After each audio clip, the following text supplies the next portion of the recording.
Here we go. Here we go.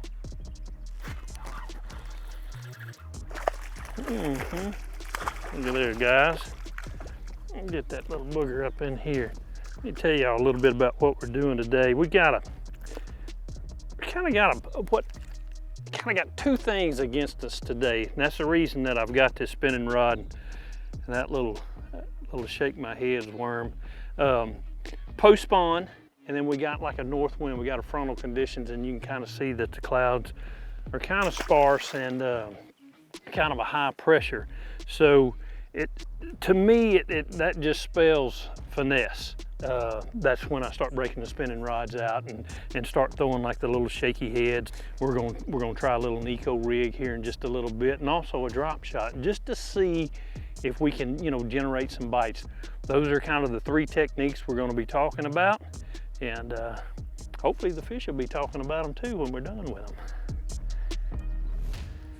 them. I'm down on this little body of water here in like the deepest area. This is about an 80-acre little lake here, and there's a few little brush piles and stuff like that for these fish to kind of hang out in and recuperate. I just feel like finesse is definitely the way to go. I got one right here. I mean, that was perfect, right on that. We'll take a look at, look at it. We'll take a look at that here in just a minute. Hey, buddy, be nice to us now. Be nice to us. Let's see if we can. And he was right. I just made mention about that, about wood. You guys can look right out there and see it actually is a little stump. Post spawn, pretty little old bass. Got him some character to him with his black spots and a little shaky head worm. When your line lays slack out there on the top of the water, that means that bait's down there on the bottom. So what I want to do is I normally just very easily tighten up on my line. The deal is there's a lot of times those fish will grab a hold of that worm and you will never feel the bite. It's just heavy. So I always like to feel my worm before I start doing what, shaky. And just pick up just a little bit, feel that worm, and then just take your rod tip. I used my pointer finger, lay it on my rod, and then I'm gonna just kind of use it to help me just shake it 5 or 6 times, and then I'm gonna pick it up and then take you about a half a turn, 3/4 of a turn with your reel handle. And then let it lay slack again and just repeat the process. When you pull it up, bait hits the bottom, you don't want to start shaking it immediately. You want to move that worm just a hair before you start shaking, because like I said, a lot of times, if that fish has it and he grabbed it as it went down, a lot of times if you start shaking it, he'll spit it right out and you'll never even know that you had a bite. I see guys have a high rod and shaking it with a high rod. Personally, I don't suggest that, because you're going to end up, one will get you and booger you up, and then it's liable to be the one that you're after that day. So always shake it with your rod tip ready to set the hook. All right, guys, we're going to try the Neko rig. And what a Neko rig is simply inserting a weight into the nose of your soft plastic, and then we're going to hook our hook up onto it, and it's going to be trying to be kind of weedless. It's a little Z-Man Neko rig weight, and I'm just going to put it right into the nose of that fatties. So you got your bait, and it's going to be on the bottom as such. So what I'm going to do is I'm going to take my hook and I'm going to rig it to where this hook will stay in the upright position while this worm is on the bottom. So I'm going to take it right above the egg sac. I'm going to go in and right out. And there it is. And when you pull it, as you can tell the way it wants to be, and what will happen is it'll just undulate like that right there. And it's just like a pulsating little worm coming through the water. The biggest difference for me on a Neko rig compared to, say, a shaky head is I move the worm a little bit more with my rod while it's down there on the bottom. I want it to come back to me a little bit and then rest. Whereas a shaky head, when you're shaking it, you actually want that worm to kind of sit in place. So we're moving this one a little bit more. You're gonna move it and then just kind of reel down, take your slack up. Wait till the bait hits the bottom again, and then we're just gonna kind of hop it along the bottom is all we're doing. A little short, little really short hops, moving the bait probably, I would say, a foot, 18 inches, no more than about a 2 foot drag as you're working that bait. You can cover a little bit more water when you're using the Neko rig. I just feel like you're moving that bait. Where a while ago when we were doing the shaky head, you're shaking it and then moving it. Here we're constantly working that bait. We're constantly moving that bait towards us, just fishing it at a little bit faster pace, so to speak.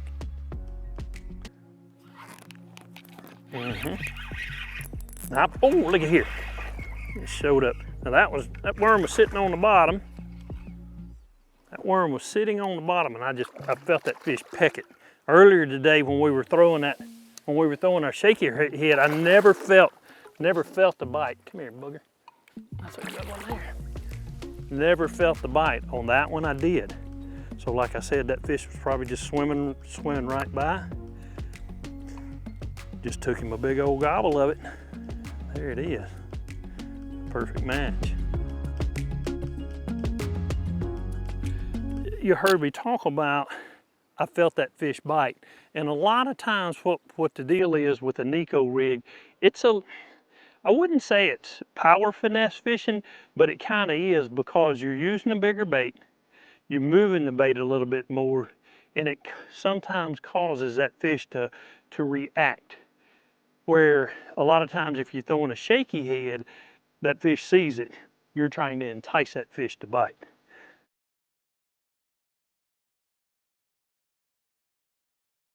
Oh, there's one.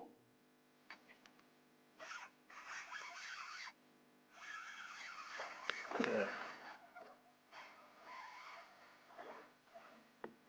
Oh, bite, look at there. I did find us one on the old drop shot. I changed up a little bit, and we started the day off, or started earlier today with a shaky head. Then we went to the Neko rig, and now we changed over to the drop shot. And the reason I did that, we're kind of getting in an area of the lake where you can just make fan cast and really try to cover water. And I'll show you guys a little bit how I'm gonna fish this drop shot. That's just a nice little old chunk. Like, got some cool little markings on him right there. That's pretty cool on his tail. How about that? I'm gonna let that little booger go.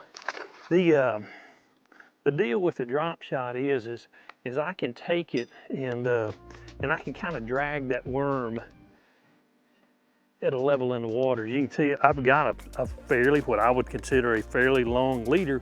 You know, if you have a real short leader, that worm's gonna ride down there real close to the bottom. You lengthen your leader out, and you can adjust how high that worm will come back to you. What I'm trying to do is really kind of working it a lot with my reel, more so than my rod. Rod tip not moving hardly at all, and just using that reel to kind of work it across the bottom. The particular worm that I have on right now, it's called a Shake My Heads worm, and it's Elastic. So Elastic, it will actually float that little 1/0 hook that I've got on here. So I know that bait is hovering, up off the bottom. So what I'm trying to do is just kind of drag it, along, back to me. I'm feeling my way around on the bottom with my weight. I think that's pretty important to be able to, to know what the bottom composition is. And like I said, a lot of times, if I'm dragging it back and I can feel that bottom get a little bit harder, most of the time that's when you're going to get the bite. All right, guys, I want to talk to you a little bit about the 3 different types of setups that we had today, and we're going to start off with the shaky head. On this particular one, it's a 7-1 medium fast Legend Tournament Bass Series spinning rod.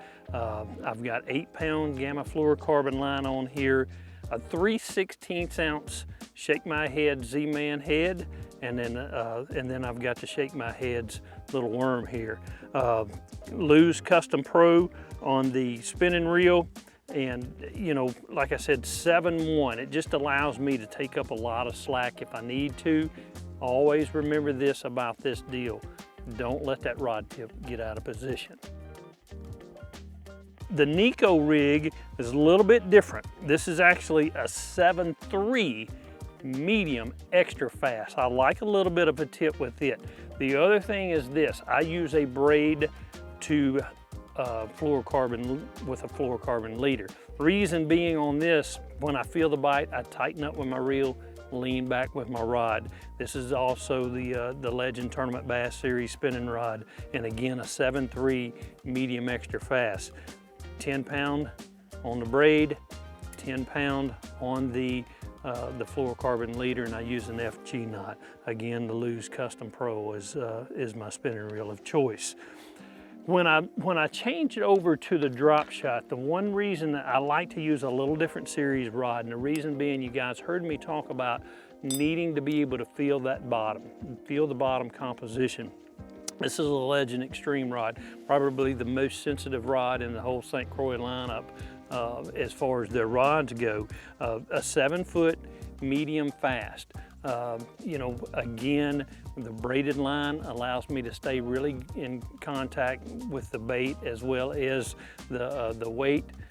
A fluorocarbon leader, 10-pound line fluorocarbon leader, Lose Custom Pro reel on this setup as well. 1/0 hook on my drop shot. And one thing that I really want to mention about this drop shot: use a little bit bigger weight. I like to use a 1/4, probably even a 3/8 if I need to stay in contact with that bottom.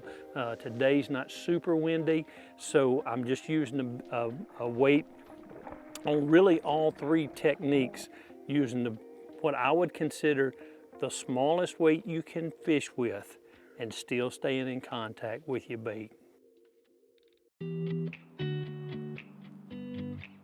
You know, guys, that's 3 different techniques that we talked about today that I really feel like if you guys will utilize it, especially you know, on those post front deals. You know, like I said today, we're kind of a double whammy because we got a post spawn, post front as well. Pick you one of these drop shots up when you're fishing, you know, in the back end of the creeks where the water gets flatter. Pick that Shaky head up when you're kind of target casting, and then pick that Neko rig up anytime that you just want to incorporate just a little bit of power fishing and moving that bait along. So 3 great ways I keep them tied on, especially you know, when we're faced with these kind of conditions.